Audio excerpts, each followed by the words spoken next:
ስኩዊድ ጌም ላይ ያለውን እያንዳንዱን ቻሌንጅ እዚህ በእውነተኛ ህይወት ገንብቼዋለሁ። እናም ከነዚህ 456 ተሳታፊዎች መካከል ረዥሙን መጓዝ የቻለ ሰው የ$456,000 ተሸላሚ ይሆናል።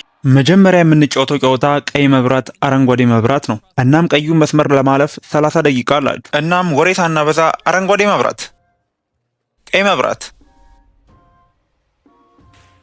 ኦ እንደምታዩት እያንዳንዱ ተጫዋች ሰውነት ላይ የተገጠመ መሳሪያ አለ። ከጨዋታው ሲወጡ መሳሪያው ይፈነዳል። ክሪስ መሞከር ትፈልጋለህ? ቀይ መብራት። ይሄ እርጉም እንደሚሸውዳቸው አውቄ ነበር። አረንጓዴ መብራት፣ ቀይ መብራት። የተወሰኑ ፍንዳታዎች የሰማው ነው። አንዳንድ ሰዎች ከጨዋታው እየወጡ ነው። ቀጣይ ቀይ መብራት ሲባል ከዚህ የተሻለ አቋቋም ብትቆም ይሻላል። ደህና ነህ ግን? እስካሁን 30 ሰዎች ወጥተዋል። አሁን ከተንቀሳቀሱ ከጨዋታው ይወጣሉ። እኛ አረንጓዴ መብራት እስክንል ድረስ በዚሁ አቋም መቆየት አለባቸው። አሁንም 23 ደቂቃዎች ስለቀሩኝ የፈለግኩትን ያህል ጊዜ መውሰድ እችላለሁ።